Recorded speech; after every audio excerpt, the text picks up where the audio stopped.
Everyone, my name is Priyanka and welcome to my vlog. Is for people who feel that their partners are somehow ghosting them in that relationship, although they're there. You're married to somebody or you're in a relationship and yet you end up feeling lonely. Then this vlog is for you because these are the signs that you can look out for and understand why this person is the way they are. So I'm going to give you these signs, and along with these signs, I'm going to teach you some very basic ways in which you can manage that emotional pain. You think that you are gaining some insight into how to lead a good life, then do subscribe to my channel because it's going to make me feel more motivated to bring in more vlogs to you because it takes in a lot of effort to talk and then edit. So understand signs of an emotionally unavailable partner. Now the first sign is that whenever you are going out in public, let's say you're going to a relative's house or you just are shopping, these individuals will talk to everybody except you, and they will not allow you to speak. They will, in fact, come and cut you mid sentence. They will make sure that you do not get that kind of limelight. They will also make sure that nobody is listening to you. So, even if you are having a conversation with somebody else, they will come and be that center of attention. And that is even a sign of a narcissistic individual. It's not that every emotionally unavailable partner is narcissistic, but most of them are, because it's a sign of an individual who grew up in a household where emotions were not freely expressed. So, if you are in a relationship, or let's say if you're married to such an individual, you will notice that every time you step out of the house, they will first of all create a lot of drama with you getting ready or with you making them late. And then, whenever you reach that venue, or whenever you reach that party, or whenever you go to meet somebody in their house, they are going to ignore you. They will never ask you if you're all right, if you want something. They will never ever talk about you. Every conversation will be about them, will be about how they're doing well in life. And in fact, if any conversation comes up about you, what they're going to do is they're going to say that you're not that great. They're going to make you feel emotionally depressed. They will make you feel as if you should not be seen, you should not be heard, and you should not speak at all. And an emotionally unavailable partner will also make sure that if they have children, let's say you are a wife or husband, doesn't matter what gender you are, they will also make sure that the children don't get that kind of limelight. They will never ever allow anybody else to shine except themselves. So if you cut them mid sentence, they are going to make sure that you realize your fault. And if you ask them after that event, why you didn't allow me to speak or why you didn't introduce me to anybody, yes, they also don't introduce you to people. You like there physically present, but you're not visible. That's what they do. They make you feel invisible whenever you are stepping out of the house. You feel invisible in house too, but when you're stepping out, they make you feel invisible even more. And if you are in such a relationship, and even if you have a sit down and a conversation with that individual about how they ignored you, then either you can step away from them if possible, and if not possible, then you need to start creating space for your own self. You need to go out there and introduce yourself. You need to go out there and be who you are. You should not step back and you should not reduce yourself for the sake of somebody who doesn't want you to shine, because at the end of the day you have only one life to live. And if you cannot live that life the way you want to, then what is the use of being in that relationship? So if you're not able to leave that individual, and if you're not able to have that honest conversation with that individual, then you should at least allow yourself to be you. Most often times you will find yourself stepping away because of the way they are acting up. So what you'll do is, even if you step out of the house and you are meeting individuals and you are interacting with people, you will tone yourself down. You will not speak until that individual allows you to talk. You will remain in shadows. You will never have conversations. You'll never make friends. You will only allow this individual to shine. And sometimes, you know what you do? You only talk about them. You only give them all the credit for how your house is running, for how this relationship is looking. You are only having conversations about them. You know why? Because you think that by doing that, you are pleasing their ego and they will feel happy and they will pay attention to you. But that doesn't happen really. Even if you do that, they will never give you importance outside of that house of yours. And you need to understand that either you're on equal footing or you're not in a healthy relationship. So understand how you're treated outside of your house. Because if you're not treated well, then you need to have a sit down with this individual and tell them, you know what, I feel like you're not listening to me. I feel as if you are not paying attention to me. Let's come on to the second point. Now, let's say you've decided that you're going to have that conversation with this individual. You know what's going to happen? They're going to tell you that you're overreacting, because that's what an emotionally unavailable person does. They always step away from conflicts. They never take accountability for their actions. In fact, they're going to turn all of this around and tell you that you are responsible for having such a reaction. Then, what you will do is you'll stop having those conversations with an emotionally unavailable person. You do that, right? You want to appease them, because if you don't do that, they are the fragile ones. So if you are not appeasing them, if you're not appeasing their ego, they will walk away. Let me tell you, an emotionally unavailable person will walk away. If it doesn't happen today, if it doesn't happen in a month or a year or in 10 years, they will walk away. You know why? Because they were never there. They were never attached to you.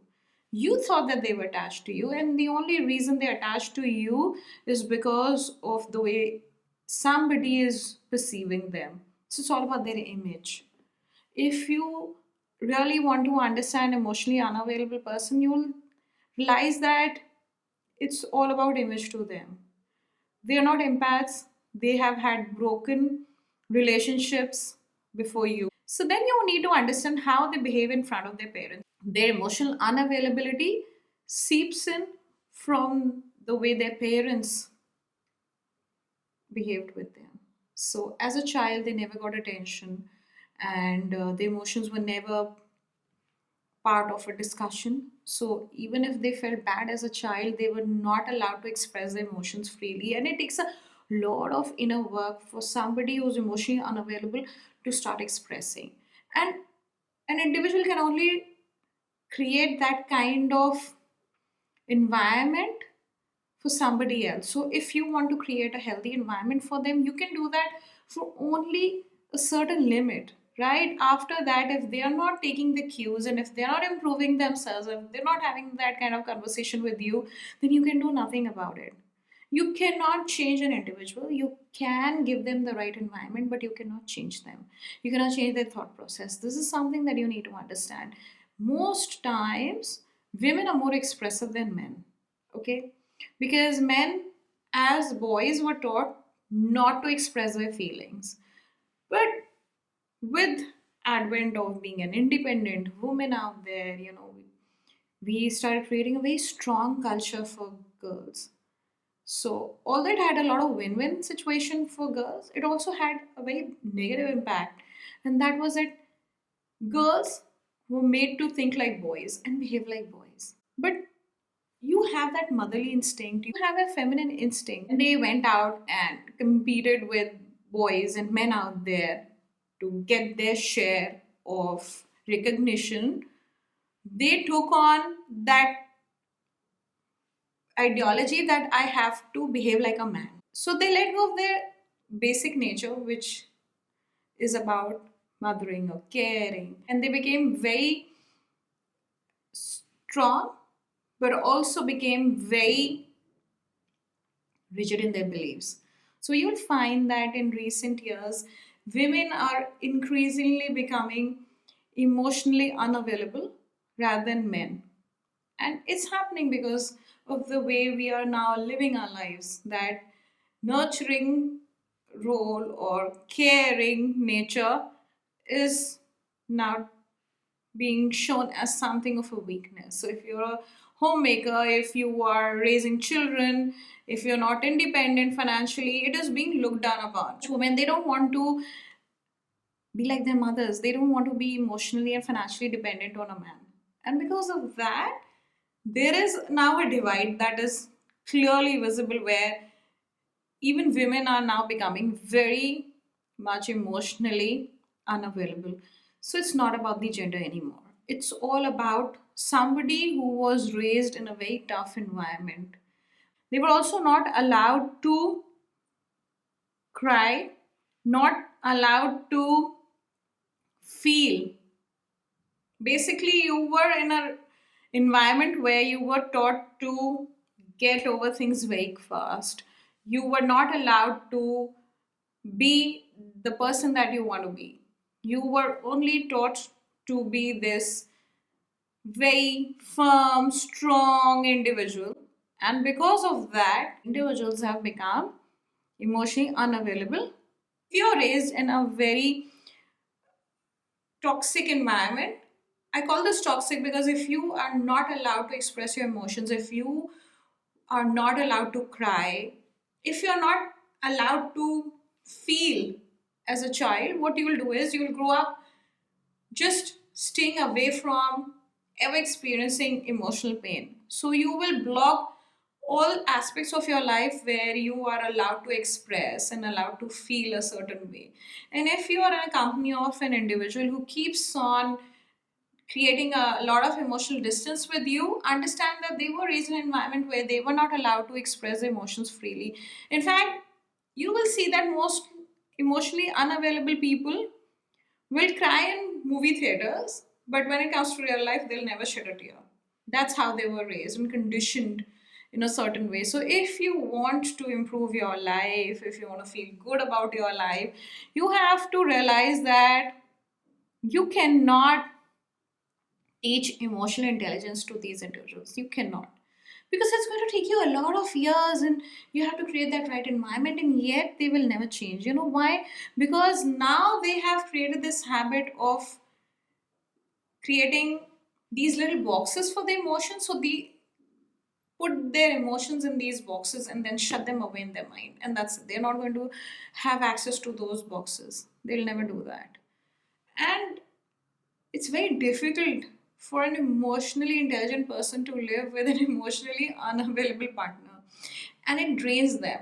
So if you're very much an empath, if you're an emotionally intelligent individual, you will find yourself feeling drained, you will find yourself feeling exhausted trying to make somebody understand the way you're feeling. And if you're trying to do that, you will realize that you will end up feeling even far more sad and depressed. So if you are in a company of an emotionally unavailable individual, stop explaining yourself. So if you are constantly explaining how you're feeling and you're constantly trying to make somebody see you as an emotionally intelligent individual, that's never going to happen. Rather than losing your cool, rather than just crying and trying to get someone's sympathy, what you can do is you can have a very rational conversation with these individuals because they're very practical. Emotionally unavailable individual only wants to have a practical conversation. So if you want to be seen and heard, you should have a conversation that is not about your emotions. It's not about blame game. It's just about having a sit down and having a conversation that is about how this relationship should look like. You start having these conversations that are not about you feeling overwhelmed in life, you will see that they are responding well to you. But if you're sitting out there and crying and just creating a lot of drama and lots of havoc, they will never ever respond to you because they cannot respond to somebody who's just crying all the time. In fact, they are going to distance themselves away from you because they cannot handle that, because they are actually very fragile people. It's not you who's fragile, it's them. Because imagine if someone has never expressed themselves freely and they see this individual who's coming at them and they are just expressing themselves freely. You know what they're looking at? They're looking at themselves in you and seeing how difficult it is for them to be like you. And they hate that. So never go screaming, crying, trying to change somebody. Rather, sit down and have a very practical conversation with them and see how they'll respond. They'll respond very differently than the way they've been responding till now. They will never allow you to feel good about yourself because they were never allowed to feel this way. So, if you want credit in life, give it to yourself. Pat yourself on the back and say, you know what, I've done a great job. But don't expect somebody who's emotionally unavailable to give you credit for what you've done. If you have done some amazing work, they will tell you, yeah, great. But that kind of appreciation that you were looking for is never going to come your way. They'll, in fact, take that away from you because that was how they experienced appreciation in life. They were never appreciated for their efforts. They were never told that, we are so proud of you. They were never given that kind of an advantage in life. But you experienced it maybe as a child. You grew up in a household where every small little effort was appreciated. But they never grew up in a household where they were appreciated for who they are. So they don't know how to do that. So don't expect that from them. And if you really want to feel good about yourself, you don't need anybody else to tell you how good you are in life. Your self worth should not be dependent on anybody except yourself. So that is where you need to change your mindset and start appreciating yourself because at the end of the day, you don't need anyone else to tell you how good you are. Emotionally unavailable individuals will also sidestep your needs because they are unable to grasp your emotional needs. So, let's say you've had a very bad day at office, or you had a fight with your friend, or let's say you had some tiff with your sibling, or your parents said something to you and made you feel bad. If you come and share this information with an emotionally unavailable individual, they will listen to you because that's what they do. They listen to you, but they will never ever give you that kind of validation that you're looking for. That, you know what, yeah, you went through this, I know how you feel. If you're looking for all of that, it's never going to come your way because they cannot understand what you're feeling. Because, as I said, they've never been allowed to feel rather than just wanting them to make you feel good about your own life. You need to do that inner work on your own self. You need to sit down and ask yourself, how can I improve my life? Don't wait for somebody else to give you that emotional validation because that's what we do. We sit and we wait for somebody else to give us that emotional validation and it never comes our way. And then we feel frustrated and depressed and sad and angry rather than allowing anybody else to give us that kind of feedback that's never going to work for us. Why don't we give ourselves that kind of feedback? That is something that can change your life. Don't expect an emotionally unavailable individual to tell you that you will do great in life, that I'm there for you. They'll never say that because they're hardly there for themselves. Imagine if somebody is struggling to feel, if someone is struggling to express themselves, they are going through their own inner struggles. And now, on top of that, you want them to be there for you, to help you feel good about yourself. That's never going to happen. And most often, people step away from such individuals because they don't feel that kind of emotional validation coming their way. Maybe they are great individuals, maybe they are not narcissistic, maybe they are not toxic. It's just that they were brought up in an environment where they were not allowed to express themselves. And now you want them to feel all expressive and lovey dovey. That's never going to happen. They will show that they appreciate you in some other way, like they will help you financially or they will do household chores. But when it comes to that emotional talk, they will never ever come and have a sit down with you. That sit down that you want so desperately, like the ones you have with your friends, is never going to happen because they were never allowed to have that. So they don't know how to do it. They don't know how to have an emotional conversation, an honest conversation with you. Because if you notice, they never share what they are feeling. You'll never understand what kind of feeling or emotions they're experiencing at any given point of time in your life. The emotions in boxes, and then they close the boxes and never go to those emotions, and they never feel those emotions. So if you're a new viewer out here who feels that you've learned something of value that's going to improve your life, then please do like, share, and subscribe and comment down below. Thank you for watching and see you on the next one.